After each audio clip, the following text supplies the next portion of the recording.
इस कहानी के लेखक हैं पंचम प्रकाश। दुरंगा। सोहम चौंकते हुए नींद से उठ गया था। उसकी हालत इस वक्त ऐसी थी मानो जैसे मौत उसका पीछा कर रही हो। बाहर 8 डिग्री वाली ठंड होने के बावजूद वो पसीने से तर था। पानी पीने के लिए जैसे ही उसने साइड टेबल पर अपना हाथ बढ़ाया कि वहां रखा खाली लोटा जमीन पर जा गिरा और आवाज करते हुए घूमने लगा।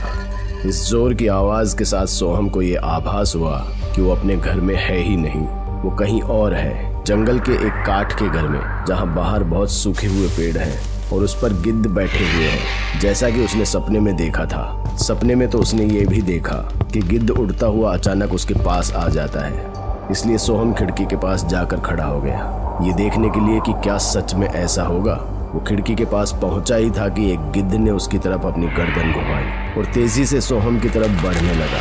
ये तो अच्छा हुआ कि खिड़की पर कांच की दीवार थी, नहीं तो उसके चेहरे का नक्शा भी बदल सकता था।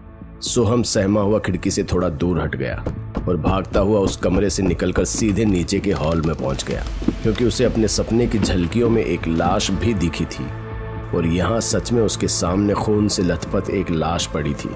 किसी ने बड़ी बेदर्दी से उसे मारा था, पर सोहम को ये समझ नहीं आ रहा था कि वो इस जगह पर क्या कर रहा है और सपने में दिखी झलकियां आखिर सच में कैसे बदल रही हैं और ये सब चीजें उसके साथ ही क्यों हो रही है।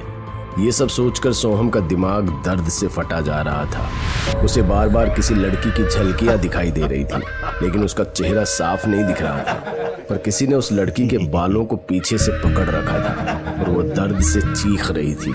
उसके बालों को पकड़ने वाला कोई और नहीं बल्कि वही आदमी था जो इस वक्त मौत की नींद सो रहा है। उसके साथ 2 आदमी और थे जो सोहम को जाने पहचाने से लग रहे थे और उसके अलावा एक इंस्पेक्टर भी जो सोहम को धुंधला धुंधला दिख रहा था। इन सभी झलकियों और उस लड़की की चीख को सुनकर सोहम पागल हुए जा रहा था कि तभी उसके घर के दरवाजे पर जोर की दस्तक हुई और सोहम इस हालत में नहीं था कि दरवाजा खोल सके। वो वहीं झलकियों और चीख के बीच दर्द से छटपटा रहा था और इधर दरवाजा एक तेज झटके के साथ टूट गया। एक इंस्पेक्टर के साथ 2 सिपाही अंदर घुसे।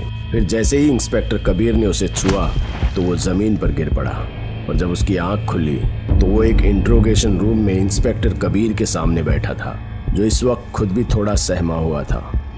सोहम सक्सेना, तो क्या कहानी है इस बार तुम्हारे पास? कैसे पहुंचे तुम उस लाश के पास? कहानी?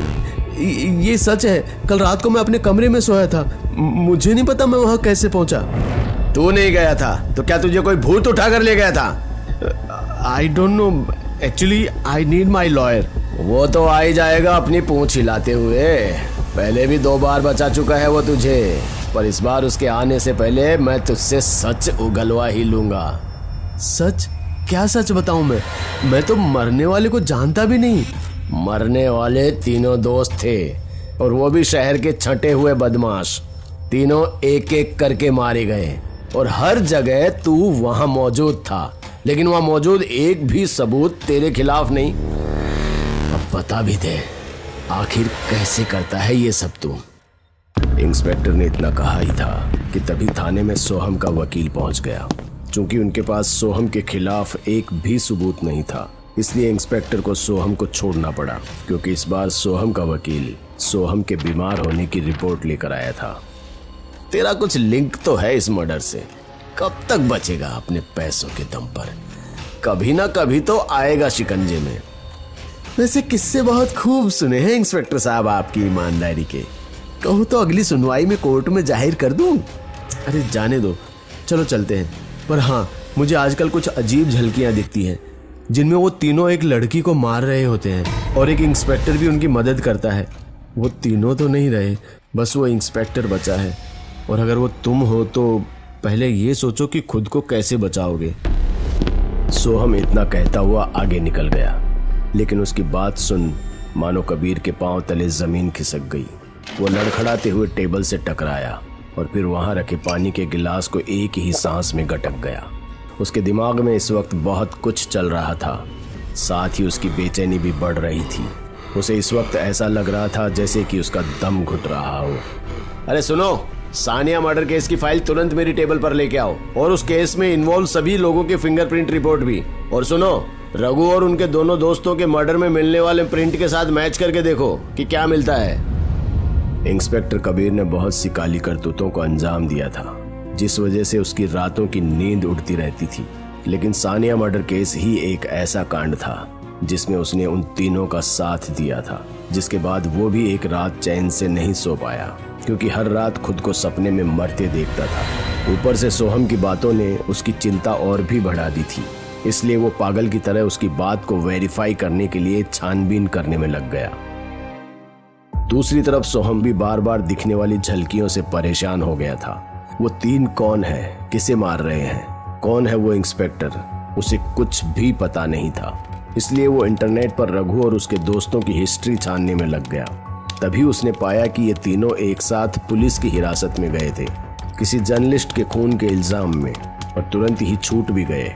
इस केस को सुपरवाइज करने के लिए इंस्पेक्टर कबीर का कहना था कि हत्या में इन तीनों का कोई हाथ नहीं, लड़की ने सुसाइड किया है। फिर सोहम ने जैसे ही उस जर्नलिस्ट का फोटो देखा तो उसको एक तेज झटका लगा और वो अपनी यादों में कहीं पीछे चला गया।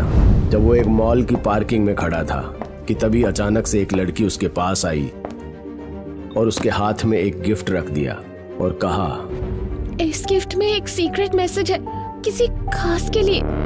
इतना कहकर वो लड़की थोड़ी घबराई, फिर मुस्कुराते हुए आगे निकल गई। तभी कुछ देर बाद वहाँ तीन नकाबपोश आदमी घूमते दिखे, जैसे वो किसी को ढूंढ रहे हों। चूंकि सोहम एक इन्फ्लुएंसर था तो उसे ऐसे गिफ्ट फैंस से मिलते रहते थे, इसलिए उसने उस गिफ्ट को बिना देखे ही गाड़ी में रख दिया। फिर जैसे ही वो गिफ्ट गाड़ी की सीट पर गिरा, सोहम अपनी यादों की गहराई से बाहर आ गया और भागता हुआ अपनी अलमारी खोली और बहुत सारे गिफ्ट के बीच में उस गिफ्ट को ढूंढने लगा। और बहुत ढूंढने के बाद उसे वो छोटा सा हरा डिब्बा मिल ही गया, जिसे खोलने पर उसमें एक पेन ड्राइव मिली। सोहम ने जब उस पेन ड्राइव को लैपटॉप पर लगाया तो उसके सामने एक मिनिस्टर का पूरा काला चिट्ठा खुल गया था। साथ ही अंत में उस लड़की का वीडियो मैसेज भी था, जिसमें वो बता रही है कि कैसे मिनिस्टर के कहने पर गुंडे और पुलिस उसके पीछे पड़े हुए हैं। दूसरी तरफ इंस्पेक्टर कबीर देर रात होने के बाद भी पुलिस स्टेशन में ही रुका था। तभी उसके जूनियर ने उसके व्हाट्सएप पर फिंगरप्रिंट मैचिंग के रिपोर्ट्स भेजे, जिसे देखने के बाद उसके हाथ से मोबाइल छूट गया, क्योंकि रघु और उसके दोस्तों के मर्डर साइट्स पर जितने भी फिंगरप्रिंट्स मिले उसका 100 मैच सानिया के प्रिंट से मैच हो रहा था। कबीर ये सोचकर पागल हुए जा रहा था कि ये पॉसिबल कैसे है, क्योंकि सानिया को तो उसने महीनों पहले अपने सामने ही दम तोड़ते देखा था। अब उसे सोहम की बात सच लगने लगी थी। अगली बारी उसी की है जिसे सानिया की आत्मा खत्म करेगी। कबीर ने कुछ सोचा, फिर अपने ड्रॉवर से गोलियां निकालकर रिवॉल्वर में भरी। फिर जैसे ही खड़ा हुआ कि थाने की बत्ती गुल हो गई। ये लाइट को अचानक क्या हो गया? सुरेश, लाइट को क्या हुआ, देखना जरा। कबीर ने एक के बाद एक अपने तीनों कांस्टेबल को आवाज लगाई, पर कोई थाने में नहीं था। जिसके बाद कबीर कुर्सी से उठकर दरवाजे की तरफ बढ़ने लगा कि तभी उसकी किसी से टक्कर हुई। कौन है भाई, अंधेरे में कहां घुसे जा रहे हो? जब सामने से कोई आवाज नहीं आई तो कबीर ने अपनी जेब से लाइटर निकाला और उसे जलाया तो पाया कि सामने सोहम है। अबे साले, तू यहाँ क्या कर रहा है? और उस सानिया से तेरा क्या चक्कर है? उसके बदले की आग में तू क्यों शामिल है? कबीर जैसे जैसे अपनी बातें बोल रहा था वैसे वैसे सोहम की आंखें खूनी लाल होती जा रही थी। फिर अंत में उसने कबीर का गिरेबान पकड़ा और कहा, मैं सोनिया ही हूँ दरिंदे। इतना कहते ही सोहम ने एक हाथ से ही कबीर को उठाकर सामने की अलमारी पर दे मारा और कबीर के हाथ से उसकी रिवॉल्वर छूट गई। वो दर्द के मारे कराहने लगा। वो समझ गया था कि सोहम नहीं बल्कि उसके अंदर छुपी हुई सानिया है। वो वहां से भागने की कोशिश कर ही रहा था कि हवा में ऐसे उल्टा लटक गया जैसे किसी ने उसकी टांग को पकड़कर उल्टा कर दिया हो। छोड़ दो मुझे सानिया, मैंने तुम्हें नहीं मारा, मैंने तो बस अपना काम किया था। भला एक इंस्पेक्टर मिनिस्टर को कैसे मना कर सकता था? तू है तुझ पर कबीर, अपने प्यार को चंद पैसों के लिए मरने दिया। क्या यही तेरा फर्ज है? तुझे तो मैं उन तीनों से भी खतरनाक मौत दूंगी।